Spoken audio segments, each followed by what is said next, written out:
Here we are. Right. Did you say 2.6 something?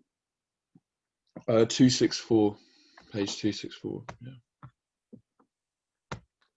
Mixed exercise 9 or the previous page? The previous page, question 10. So if we can start with that one. Righty ho.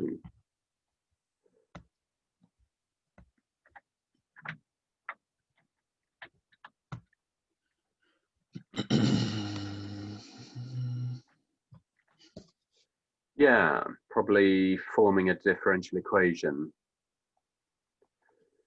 Maybe, I don't know. Looks like related rates. And what you've got to do is just know if you suspect that it's how rates relate to each other, in which case you might be forming a differential equation, as I say, is, well, how to form a differential equation very often by using the chain rule, right. which, of course, you know,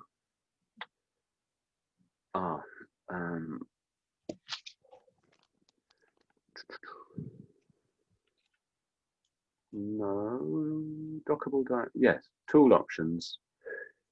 1, 2, 3, 4, 5, 4,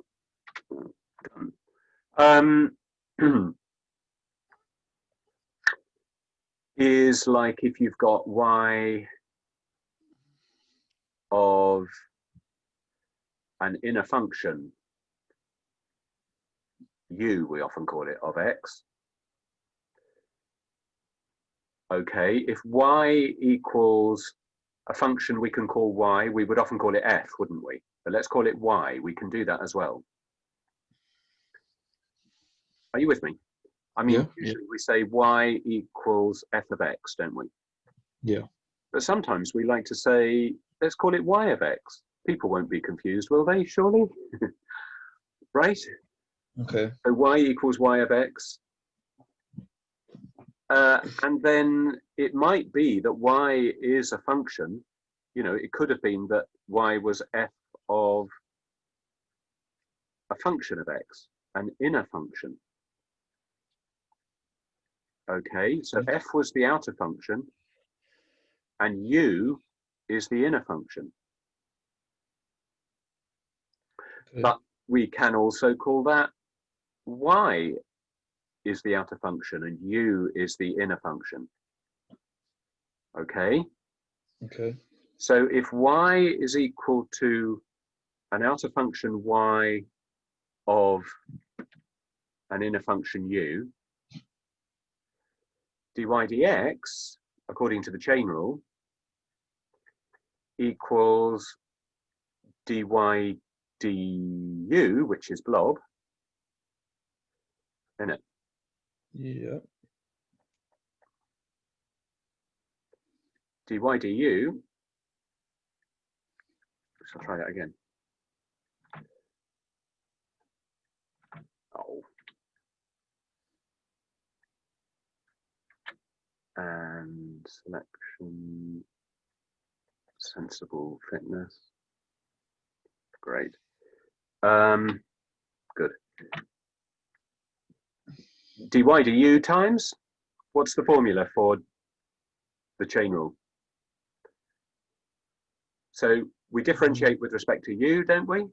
And then we multiply by du dx on the du top. dx. Yeah, the derivative of the inner function with respect to x, the thing further inside, the ultimate variable of differentiation.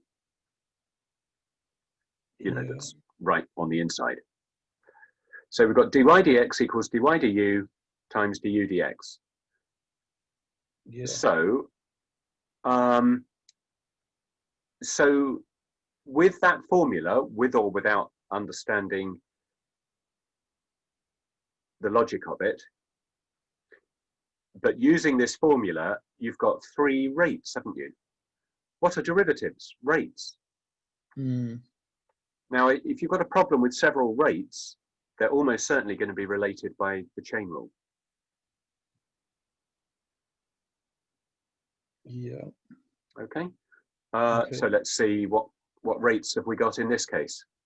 I mean, one is staring at us in this kind of notation. The one we've got to find, dc Yeah. dt. So should we write that in the form? Well, we did it? could, yeah. Yeah, we could say, okay, dc dt, except we don't know what's the inner function yet. Where's the composite? Are we sure that dc dt is like dy dx, the whole thing, or not? Well, Maybe we dc know dt that. is like du dx, the inner function. Sorry, Yeah. sorry, you were Well, saying? we know like something. I don't know what you'd call it, but d something d.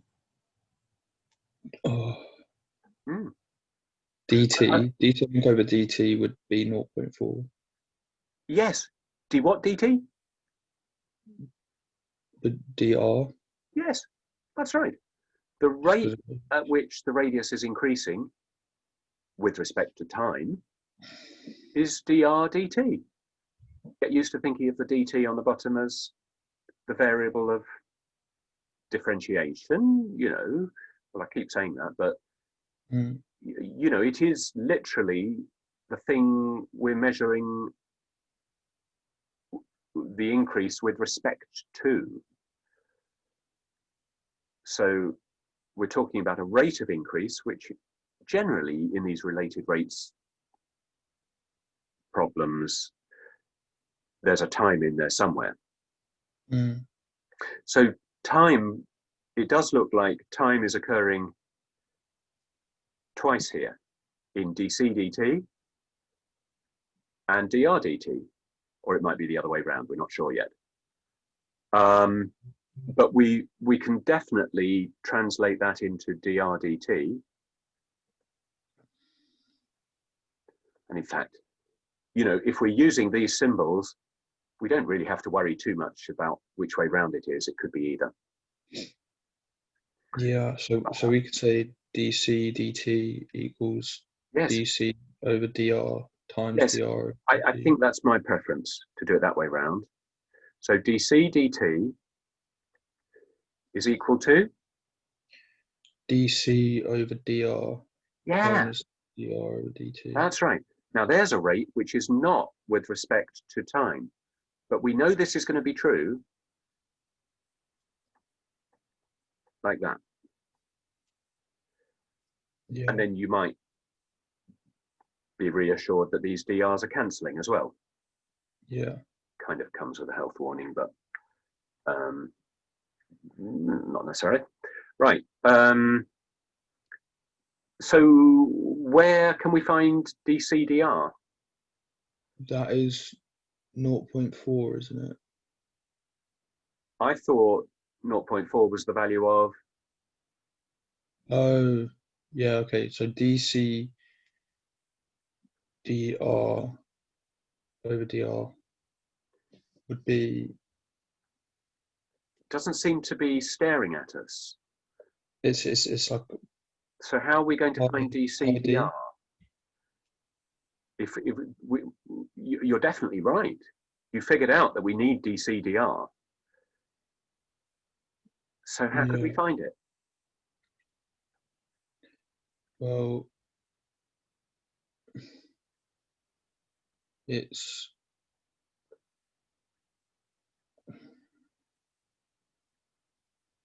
What's C and what's R? C This thing we're is. trying to find. C means. C means the circumference, pi Of a d, circle, and R means. and r means the radius. Right. Now, you know how they relate, don't they? And this is where you have to think of doing this yourself. It's not given to us. But if you notice that you've got a circumference and radius, aha, of course, C equals, Pi d, in other words, in terms of R, 2 pi r. 2 pi R.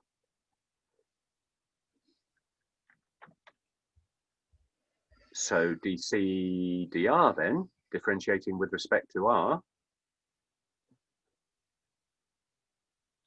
It's just 2 pi. Just 2 pi, yes. Exactly. Okay. So we've got 2 pi. We've got what value for dr dt? 0.4, isn't it? Absolutely. So now we can find dc dt, and we can interpret the value in the context of the model how. So they're saying just find that, but also tell us what it means, which we've done several times now. But tell me again what this means. dc dt? dc dt means like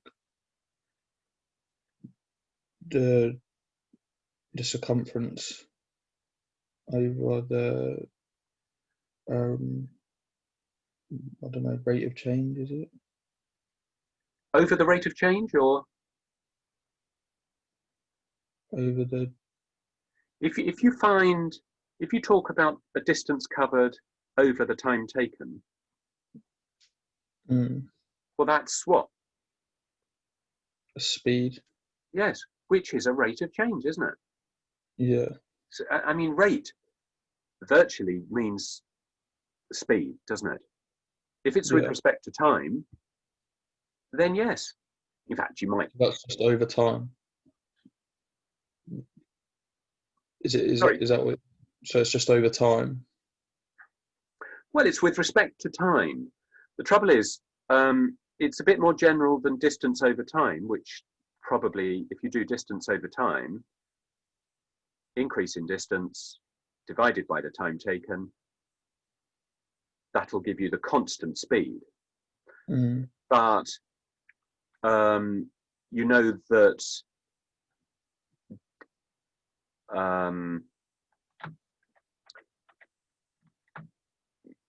when you differentiate a varying or curved distance time graph, you're finding the momentary speed at any particular time, aren't you? Yeah. So you're pretending that you would be doing distance over time on a straight line. It's just that the straight lines, these little triangles, are getting vanishingly small. Yeah. Okay. So have another go at putting dc dt into words.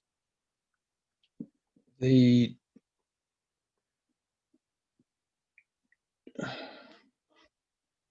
don't know. I feel like I'm not really sure myself what exactly it is. I feel like that's a bit of the problem.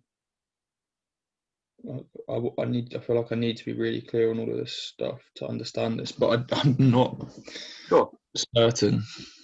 Yeah. So just thinking of the best way to. I mean, you appreciate we've collected 3 rates together. So sorry, what I was waiting for there was, and I might not have been clear, but this is an expression for the rate of increase of the circumference.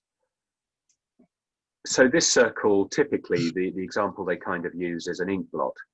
You've got a circle, you know, if you put ink on some blotting paper, you see the circle increasing. Okay.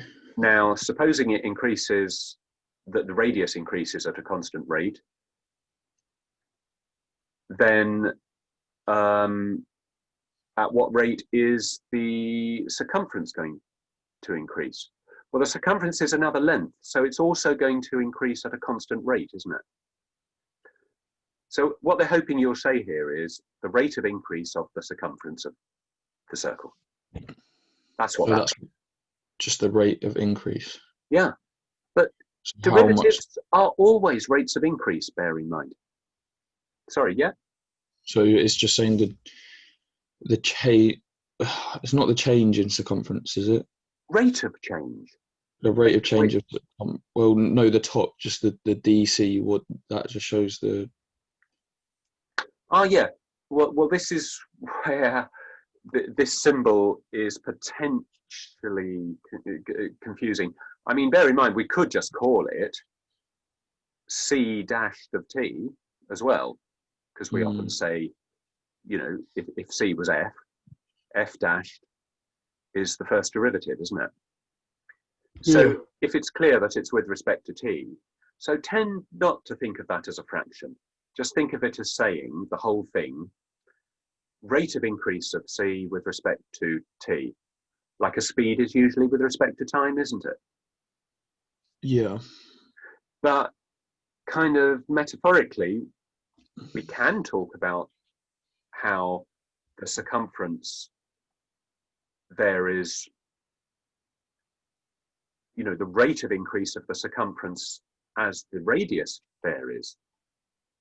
But the fact that there's a D in front of both of them. Yeah. What does that mean? Well, it does derive. I mean, sometimes, you know, as long as you're aware that it's for a vanishingly small triangle, you can think of the D as DC as meaning change in C. Sometimes we call it delta, or a lowercase delta, which is where the D comes from. Yeah. Okay. So it's not, you could say difference. Is it the difference? Yes. Vanishingly small difference in C over the vanishingly small difference in T. Okay. Yes. So for the tangent at any point, it doesn't have to be vanishingly small either. But like the speedometer in your car is giving you a momentary speed, isn't it? It doesn't rely on you traveling at a constant speed. You might be accelerating or decelerating, but at a particular moment, what it's doing is calculating the gradient of the tangent line at that moment. Okay. So yeah, DC, the D's here are a clue that it's a bit like distance over time in, you know, your basic GCSE definition of speed. Yeah. Where the speed is constant. It is a reminder of that, yeah. Okay. Okay. So that's what they wanted here. They wanted this result. I mean, what's that? 0.8 pi. 0.8 pi, yeah. And they want you to interpret it, well, it's the rate at which the circumference is increasing. In other words, now it is a constant rate, actually. All my agonizing over the difference between DC dt, an actual change in C over change in T, is perhaps beside the point in this case, because the rate is constant. Because the radius is increasing at a constant rate, therefore the circumference will increase at a constant rate. Yeah. Okay. So we didn't actually need to use any calculus here to do part A. It's just that they put it in terms of calculus and expected us to interpret that in calculus terms. Like it's the rate of increase of the circumference with respect to time. I know it's a mouthful. Okay. With respect to time, because it's dt on the bottom, but this is with respect to the radius. What's the rate of increase of the circumference with respect to the radius? Just 2 pi times the radius, whatever the radius is at a particular time. Yeah. The circumference will be twice that. Okay. I think, okay. But we can use the general calculus form to do this, and we have done.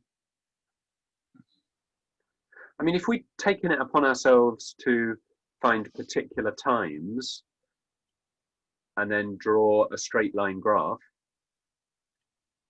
because it didn't have to be curved, as I'm admitting now, we'd have come to the same conclusion.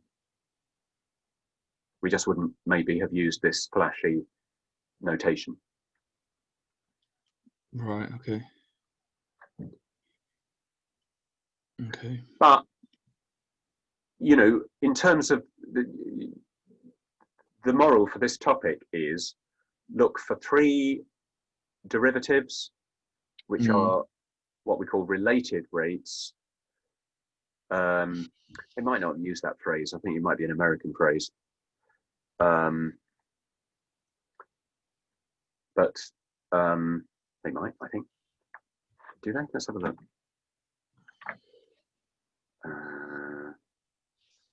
Oh, I don't want to zoom out. Oh, go back here.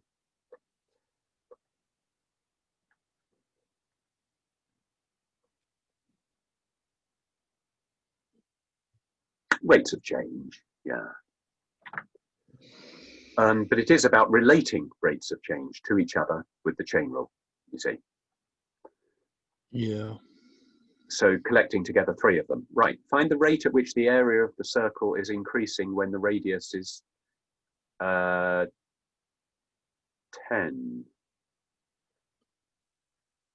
Find the rate at which.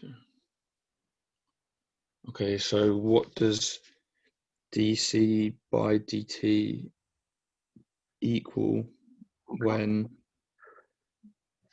we, so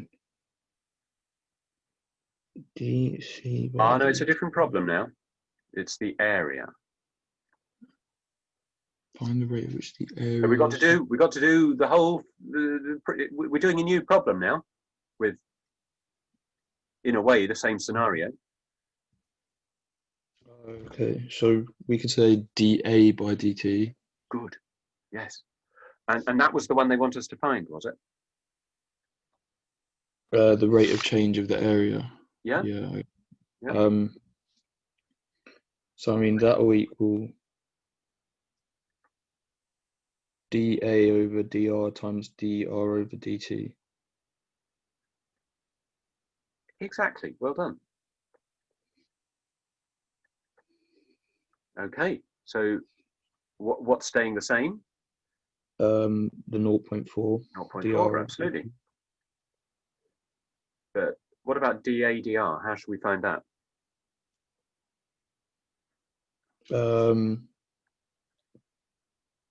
Well, what information were we given? We're not really. If we compare it to the previous. Okay, when the radius is 10, so, well, the formula for area equals pi r squared, and when r equals 10. Oh, true. Wait, so for area, so for that dA over dr, what would we? So the area when r is 10 would be what? It would be 100 pi. 100 pi. But are we going to put 100 pi here? No, we're going to put 100 pi over 10. Yeah, right. You're dividing a by r. Actually, a by r at that point will be 10. Oh, so we need to. If it had been a constant rate of increase like it was for this problem, we might have got away with that. I'm not sure without looking closer. But sorry, you were going to correct that with? We need to differentiate them. Yes. So below a here, we might as well write a dash a, or du dA. Yeah. Yes. dA d what though? The dash wouldn't tell us what it's with respect to, so we'll specify that as with respect to r. Ah, that's right. So at what rate of change? At what rate is the area changing with respect not to time?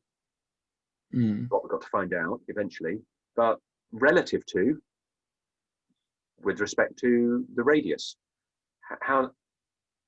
So how is the increase in area changing with respect to the radius then?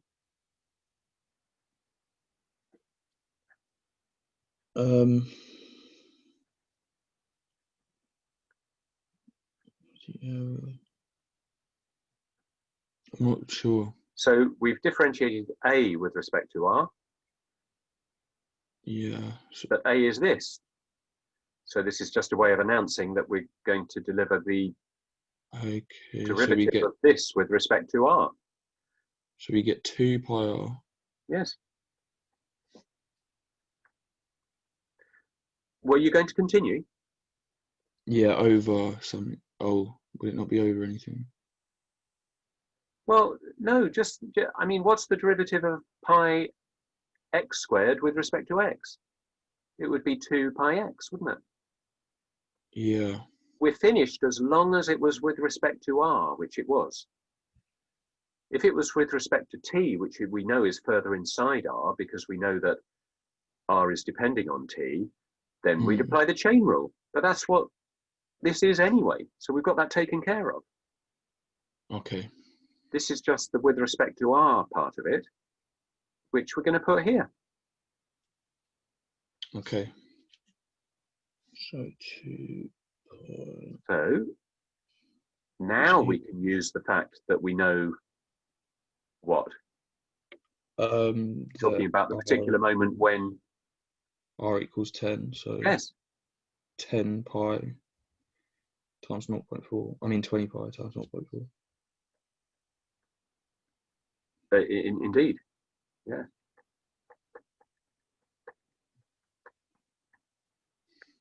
And finally, 8 pi. Yeah, well done. Good, good. I mean that there were parts of that you weren't clear about, but basically you had the outline. Good. Find the radius of the circle when its area is increasing at the rate of 20. So this was about the area of, right. And this is finding the radius when its area is increasing at 20 per second. In other words, it does seem like we're talking about the same chain rule situation, but they're asking for a different part of it here. Yeah. We're still using this, but this time we've got which parts? We've got the radius, the area. Right, but let's when you say radius, do you mean the rate of increase of radius? No, I mean the radius. Do we know the actual radius at this moment? We've got to find the radius, pardon me. Oh, that's a point. Find the radius of the circle when its area is increasing.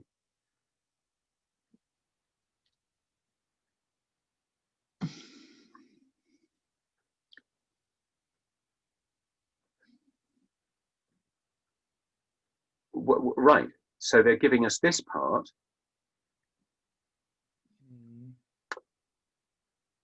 You see?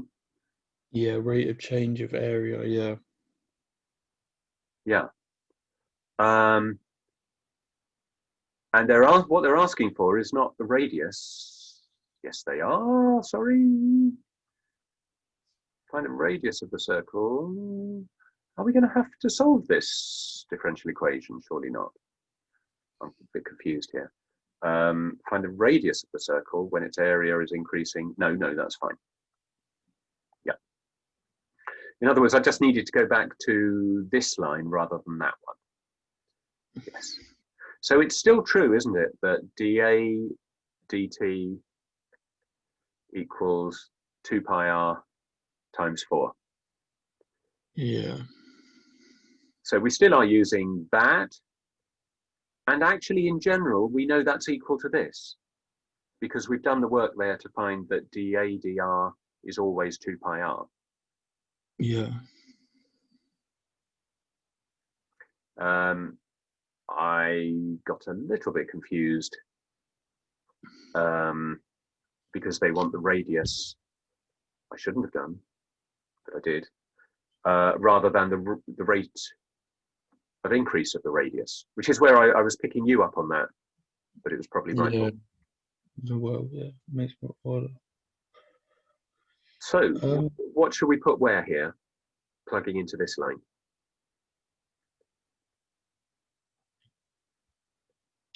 So I'm guessing we're going to put dA by d. Wait, the rate of change. Wait, the final area. Area is increasing at the rate of 20 per second. dA by d over dt equals something. Yes, what does dt equal? Yeah, it equals 20. Yes, we're talking about a particular moment in the process where the area is increasing at 20. Yeah.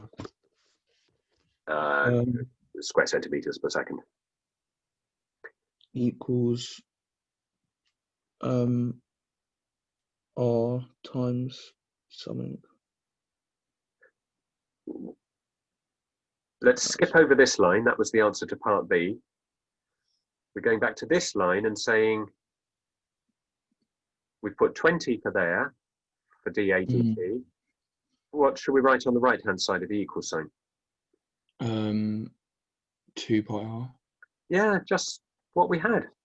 2 pi r times 0.4. Times x. And go from there. Wait, times x? Not... Sorry? Okay. Thing is, it's all constants, isn't it? Apart from one variable, r, which is what they've asked us to find. Okay. That did confuse me. Find the radius of the circle. Yeah, of course, yeah. Okay, I understand now, yeah. So then that means 20 equals 0.8 pi r. Yeah. 20 over 0.8 equals... Yes, let's announce it as r equals what you're saying. Yeah. Yeah, r equals 20 over 0.8 times pi. Should we just simplify that? I don't know whether they've indicated any need for a calculator. No. Find the radius. Let's give it exactly rather than approximately. So it's a nice exercise in simplifying 20 over 0.8. 20 over 0.8 equals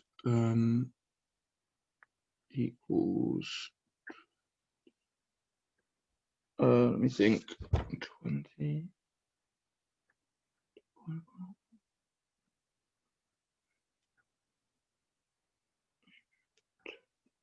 One easy way would be to multiply top and bottom by 10. Yeah, it's 200 over 8, isn't it? Yeah. So we've got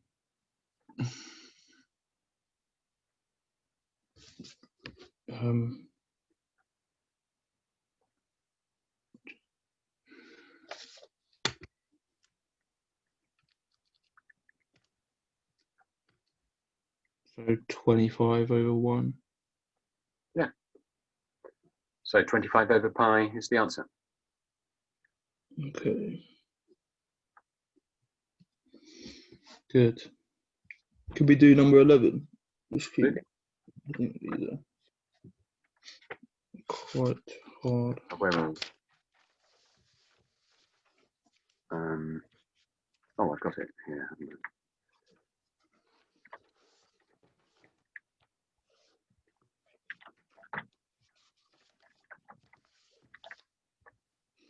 The volume of a cube is decreasing at a constant rate. Given that, find the rate at which the length of one side of the cube is decreasing when the volume is 100. Right, similar thing. So what did we say was the overall strategy? Find your three derivatives. Yeah, find your three derivatives. Or rather, name them rather than find their values or anything. But then we'll name them and then we'll put them in the right relationship according to the chain rule, either thinking of them as fractions, oh, look what's cancelling, or just thinking, even better, thinking about the composite nature of one of the functions. But collecting them first before we worry about how they fit together. So what are our rates? dV by dt equals 4. And we know the value of it. Okay, we might as well note that down. Good. So it's because it's per second, we know it's dt. Yeah. Yeah. How come you're at 0.45? I don't know. Terrible, isn't it?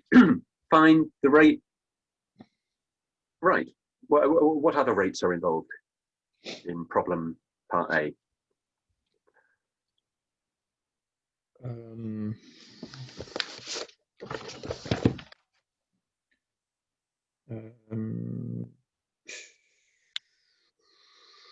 I mean, what have they asked us to find? Find the rate at which the length of one side of the cube is decreasing when the volume is 100 centimeters cubed. Right. Now, where's the rate in there? What's it the rate of with respect to what? dr by dl. Don't see a radius in there. Do you mean R for what? Oh, I meant dt by dl. dt over dl. Right.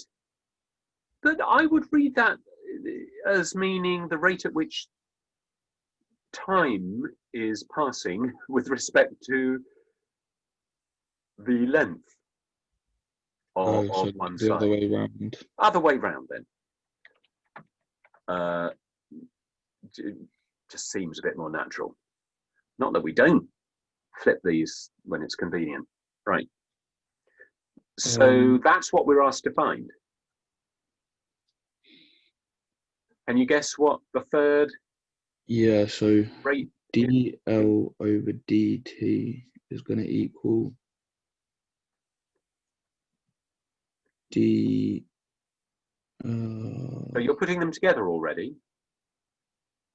Yeah, we don't even know what the third one is. Yeah, can we guess? 100. Oh no. Well, that's the value of the volume, but the chain rule is going to put three rates together, not any particular value of a variable. So what's the third rate, we're wondering? If we've got dv dt, dl dt, let's compare it with earlier on. Oh, we had dc dt and dr dt, and then you thought, I remember you thought of that one. Yeah, so which was the one that was not increasing with respect to time. So rates usually are with respect to time. In these problems, at least one, probably two of them will be with respect to time, probably. Of course, it'll be dv dl. Yeah. So can we think of the rate at which the volume is increasing as the length relative to the length increasing? Could we draw a graph of volume against length? And then look at its gradient, which may or may not be a straight line. It won't be, will it? You'll have volume relative to length. I wonder what kind of curve that is. We could talk about that. But how could we get an expression for dv dl? In other words, the gradient of the VL graph at any point?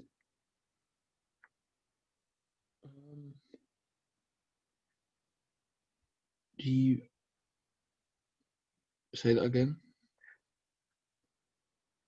Think of how volume is varying with the length of one side of the cube. If we had an expression for V in terms of L, just like earlier on we had an expression, you again thought of that, getting A in as a function of R, because we know it's pi r squared. Yeah. So what we need to do here is get V as a function of L, and then we can differentiate that to get the momentary rate of increase of V with respect to or relative to L, which will be the gradient of the tangent, the rise over the run for the triangle at that tangent. Not one of my best drawings, but do you see what it's saying? I think so, yeah. So the curve is V increasing as L increases. Now I've implied that it's accelerating, getting steeper and steeper. And I think we'll find that's true if we think about it. So let's start thinking about how V is determined by the length of the side of the cube. Think of the cube and the length of an edge of it. Oh, does it say the length of one side of the cube? Yes, that just worried me because if they weren't saying edge, but they mean edge, don't they? Yeah. Side is kind of ambiguous with 3D figures, isn't it? Could mean face. But they are talking about an edge, which we're calling L for length. Right, okay. So this is not obvious. We'll have to do some thinking here to find how the volume depends on the length of the edge of a cube. Yeah. Right. Okay. Oh no, we won't. Sorry. It is obvious. Sorry. I don't know why. I was confused between edges and faces for the last 5 minutes, actually. Still, we definitely have got. I'll tell you what's terribly wrong with my graph here. It should go through 0, shouldn't it? If we've got 0 length, we've definitely got 0 volume, haven't we? Yeah. Yeah. Okay. Well, how do you get the volume from the length of at the edge of a cube? V equals cubit. Yes.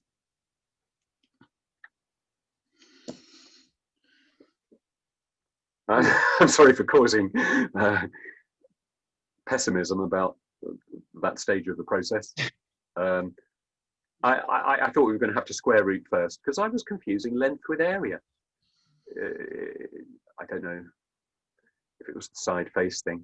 I've got no excuse really. It did say the length. All right, so volume of a cube is obviously the cube of the length. Okay. What next then? Could we say that dv over dt equals dv over dl times dl over dt? Yes, excellent. And we shall. You've got the big picture there. I was expecting to deal with a smaller bit of it. I beg your pardon, that's what I was not to do. Good. That's what you said, isn't it? Yeah. Absolutely, yes. Now, what can we put where here, more specifically, than that general? So now we could say 4.5. Where? For where dv dt is. Yeah, absolutely. I see, that's what you're saying first. Yeah. Equals, yeah. Find the rate at which the length of one side and the volume is find the rate at which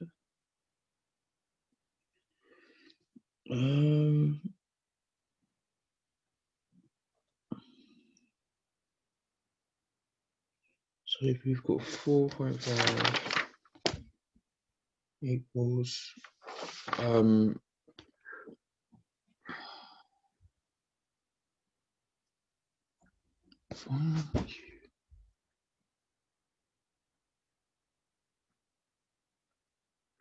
I think you're.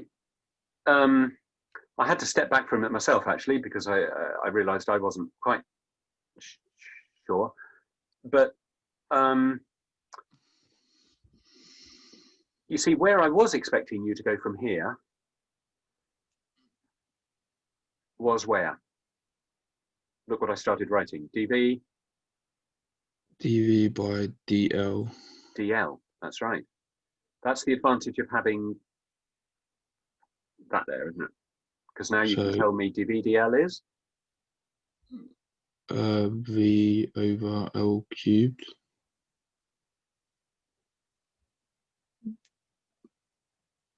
Now no, you've lost me. You're thinking about that as a fraction. What it means is just the derivative with respect to L of V. That's what we need down here.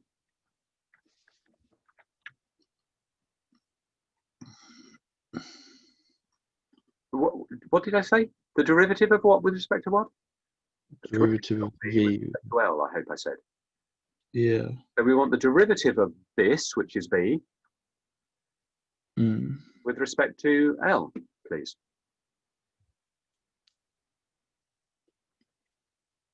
I don't know. Well, what if it said V equals x cubed? dv dx would be? Yeah, but normally we don't have something on both sides of the equation. Don't we? How do you differentiate something where it's got two sides? Don't we have y equals x cubed? Therefore, dy with respect to x be 3x squared. Yeah. So it's 3l squared. 3l squared. Isn't that exactly like what we did with pi r squared coming down to 2 pi r? Because we were differentiating a with respect to r, you see. Yeah. Okay. So dv dl equals 3l squared. Yeah.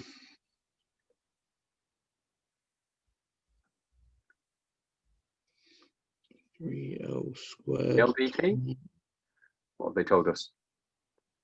Yeah, dl dt. The rate of. No, that's what we're trying to find, isn't it? Yes. But. So we'll just write that as it is. Okay. Okay. What now?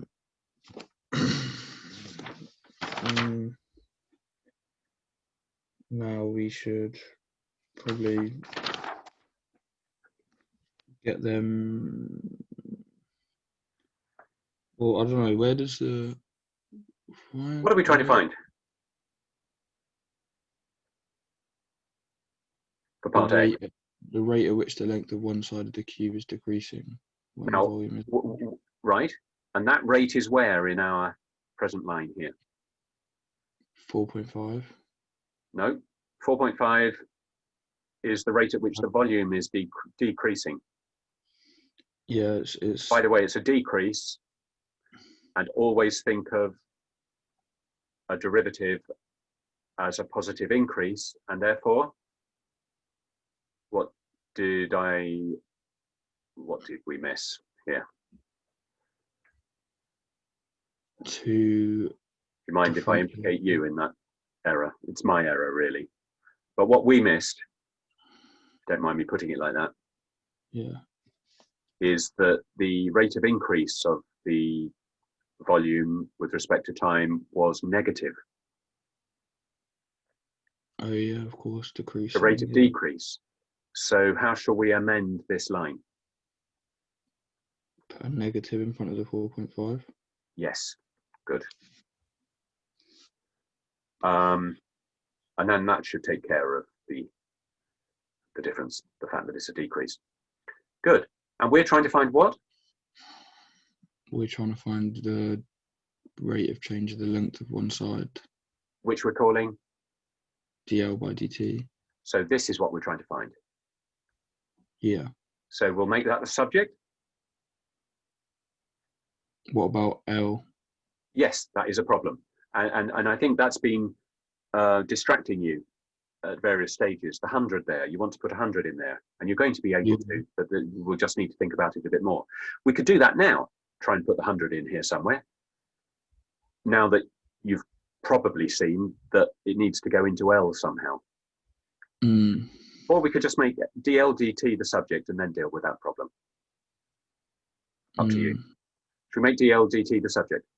Yeah, okay. So dl dt equals minus 4/5 over 3L squared. Yeah, which will simplify a little bit, won't it? To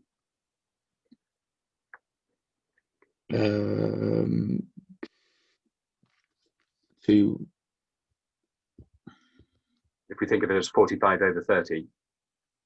1.5. So 3 over 2.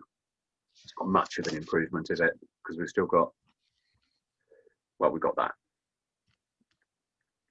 Yeah, 1.5 L. Yes, or minus 1.5 of L to the minus 2, you could write, if you prefer.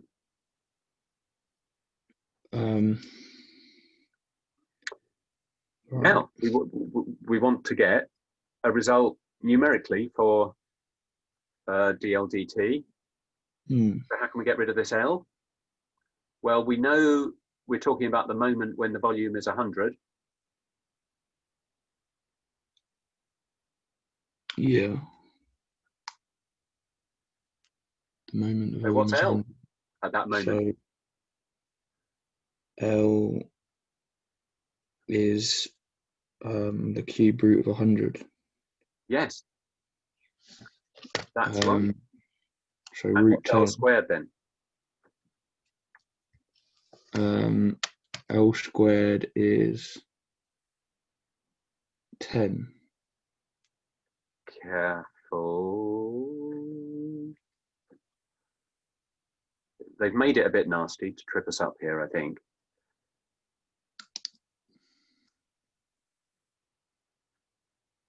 You were right that the length is the cubed root of 100. So we need to write that really as cubed root of 100 or 100 to the power of a third. Yeah. And when we square that, you wouldn't get 10. 10 would be the square of the fourth root of 100. If you think about it, but not the square of the third root of 100. So the fourth root of 100, 10 to the power of a quarter, would be 10 to the power of a half. So when you squared that, you would get 10. But what we're trying to square is the third root or power of third of 100. So we're saying, what's that squared? And the best we can do with that is write what? So it won't simplify much. But 100 to the power of a third all squared equals what? 100 to the 2/3. Yes, good. So how come it's not 100, the cube root of 100? Well, what is the cubed root of 100? Root 10. No. I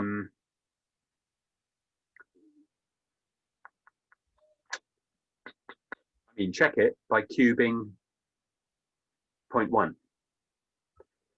If you think 0.1 is the cube of 100, then that ought to be 10 or something, or 100.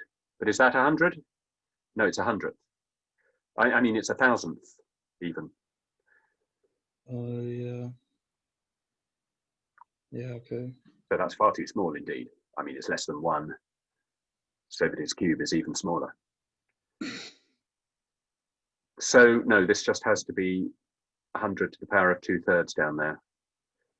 And that'll be the answer, whatever it is. And if they don't need it, approximating. Why should we? Okay. So a similar process-ish. I'm a bit confused at how we got The 100 second to the part there. 2/3. Sorry? I'm a bit confused at how we got 100 to the 2/3. It's L squared. Because if B is 100, and we agreed, didn't we, that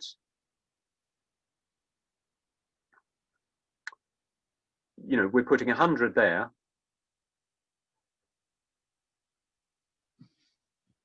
So L is the cubed root of 100, isn't it?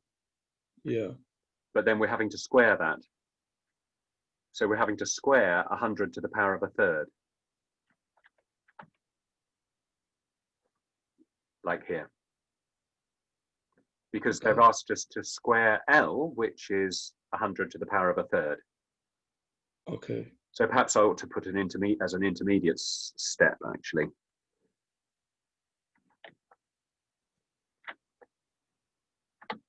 This equals -3/2 times the square of 100 cubed rooted. The square of the cubed root of 100. How did you know to get the cube root of 100? Because how do you get L from V? Oh yeah, I remember now. Okay. So they left that extra job there as a potential issue. Should we see about part B then? Yeah. The volume of the cube when the length of one side is decreasing at a certain rate with respect to time. So can we use the same arrangement of rates? The volume of the cube. So here, even though we didn't have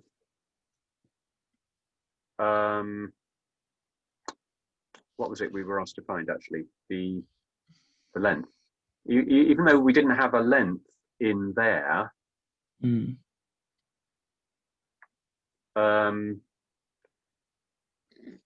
we had a length here. Right. Not that we were trying to find the length, we were trying to find this rate, which we did find. It would be that would be the rate of increase, which we notice is a decrease because the negative there. The rate of increase of the length with respect to time as a function of seconds there, therefore. Anyway,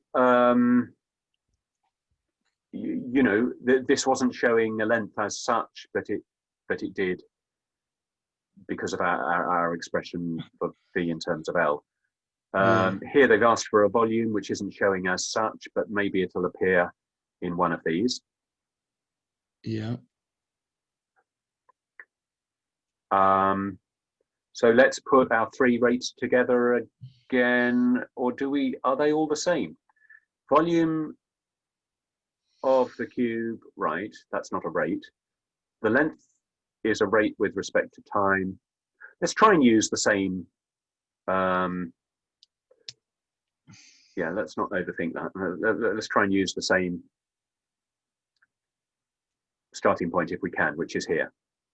Okay. The volume, right, find the volume when the length of one side, it's still true anyway, isn't it, that that this is -4.5. Yeah. Also, this is still true.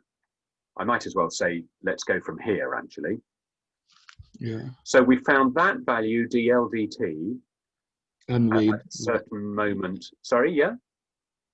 No, yeah, go on. Well, we found that by filling in L. Now they're asking us to find V, which we know is related to L, if they're telling us dl dt, you see. They're saying that the length of one side, L, is decreasing at this rate. So they're telling us to put 2 millimeters per second in here. Yeah, yeah, dl by dt, yeah. Yeah. Yeah. Well, the problem here is that we didn't worry about units here because we didn't have to, because they were both in terms, everything was in terms of centimeters. So although I suppose we ought to have put the units here, that this would be that number, maybe approximate it, of centimeters per second. But we knew that just because these were both centimeters cubed. So that would come out all right, centimeters per second. So should we just put it as 0.2 minus 0.2? Well, here, yeah, well, exactly, yes. Yes, that'll do the trick. Good. Think of it as 0.2 of a centimeter, yeah, per second. Yeah. So what were you saying? This, yes, I follow you now. Yes. Put that as minus 0.2, minus again. Yes, well done. So it sounds like you're going with that, and you're writing minus 4.5 equals 3L squared times minus 0.2. Splendid.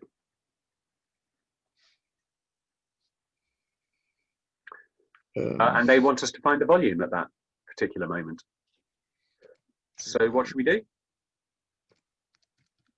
Say that do minus 0.5 divided by minus 0.2. Sure. Yeah, simplify as well, maybe. So 3L squared equals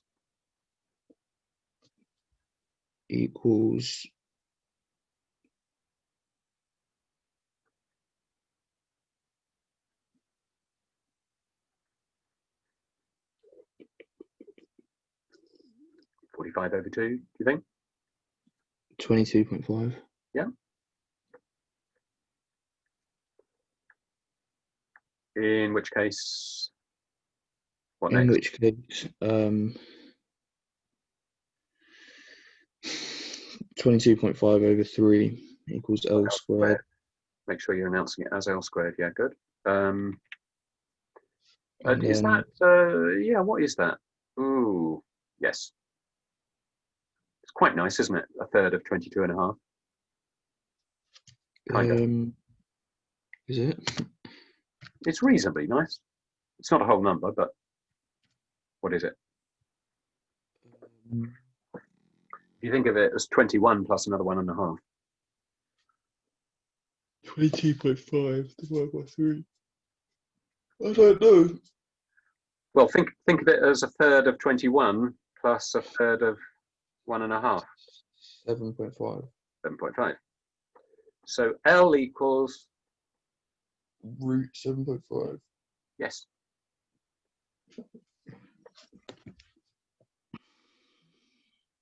Or 7.5 to the power of a third. It's a square root. Oh, the half. In which case V equals? In which case V equals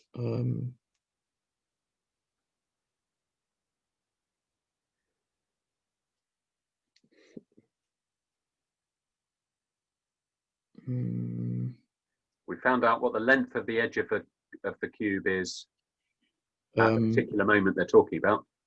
Yeah. They want to know the volume at that moment.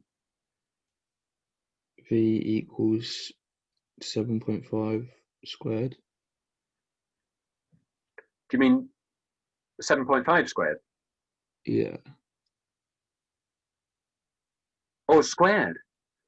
Yeah. No, I think we got this problem again. You're confusing cubing with power 4. Bear in mind, a cube isn't.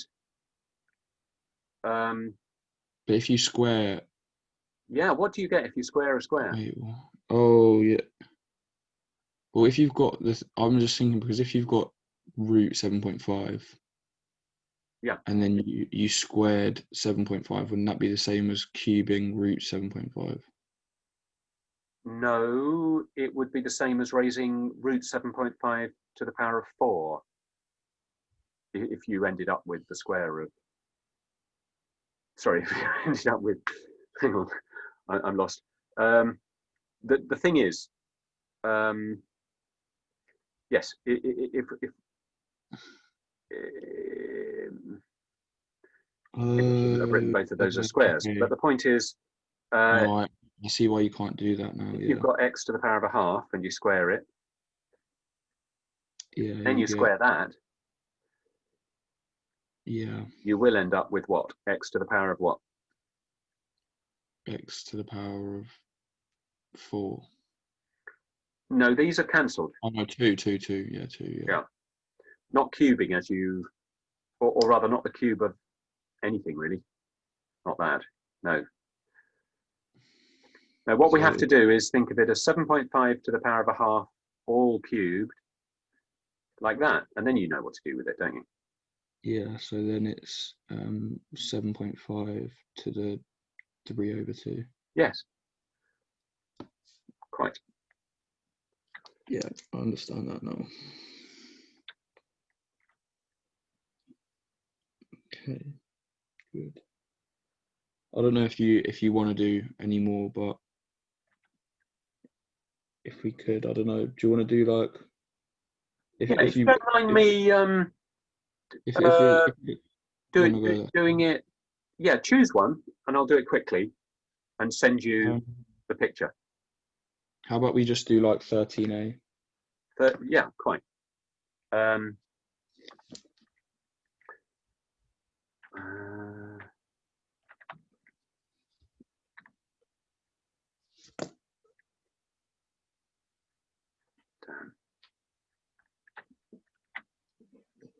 And then I'll try and finish it for myself.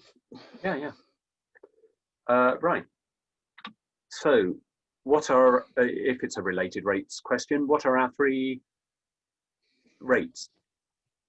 Derivatives. At time t seconds of surface area. So we've got. What is 2 the value of? Which rate?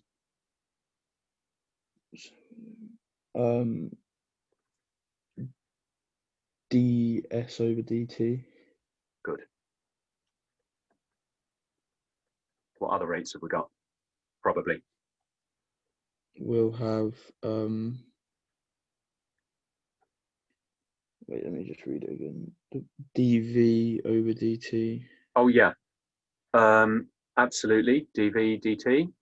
And what else? Possible glitch here because I would have called that S as well, but they're calling it surface area. Wait, what are they? Sorry? They're calling it dA. Yeah, dt. Surface area they're calling A rather than S for surface. And so the third rate is probably what? So the third rate would be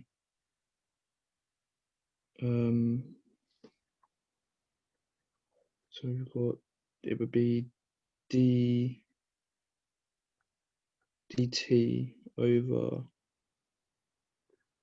d. Try to step back from trying to put it into the chain rule straight away. Think, for the chain rule, you're going to need 3 rates. What are they? I would recommend just trying to identify them before putting them together. Oh, not that. Not what I just said. It'll be ds over dv. Won't it? Maybe, but S they're calling A. Or dA over dv. Maybe. The what rate of change with respect of area with respect to volume. Okay. If you can find a way to put those together in the chain rule and make sure they cancel, in the right way. I think, though, it's more natural, especially if you're trying to think of composites. I think it's better to think of the volume as the outside and the area inside. So this one here, you're probably thinking of volume as an inner function of area. And I think dVdA is more natural, and after all, it is what they're suggesting here.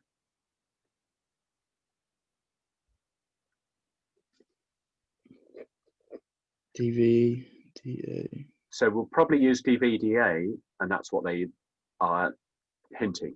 And in fact, they're taking us through this. You know, for example,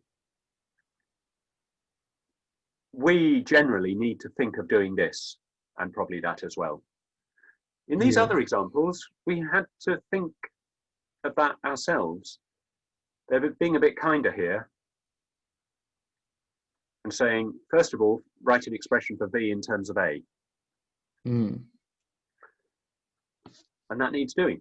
And then the way of doing it is to find dVdA.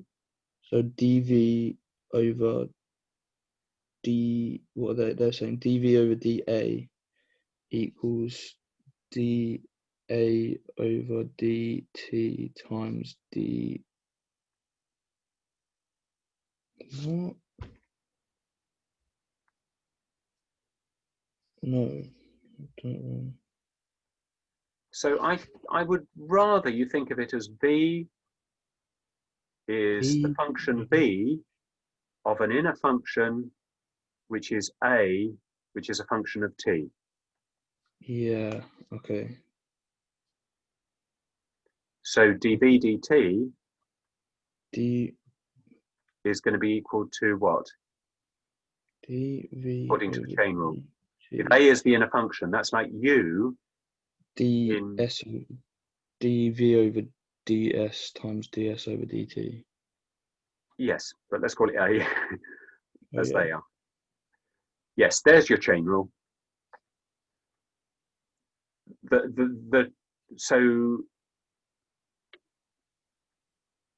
Okay, so that's what you're going to use when you've done parts A and B. Okay. But it will probably present the same difficulty that was pulling you up here. You know, the issue between volume and length. It's a bit worse here, I think, isn't it? Getting V in terms of A. Yeah. Remember when I said I thought this was going to be harder and I was just confused, and it was easy because it was the edge? Yeah. And I was expecting it to be the area of the face. Well, that's exactly what's happening now. It is a cube again. V in terms of A is a bit more V in terms of A.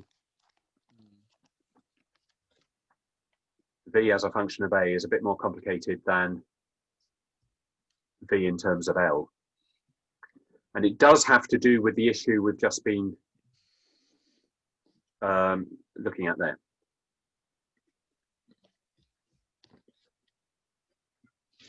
So, you know, expect to be pondering for some while on the relationship between the volume and the area. Okay. But once you've got a suitable expression, it's not that bad. I shouldn't put you off. Okay. Okay. Let us know anytime if you want another pointer with that. Okay. All right then. Cheers, Tom. Okay. Cheers, Ollie. See you. See you later. Cheers. Bye.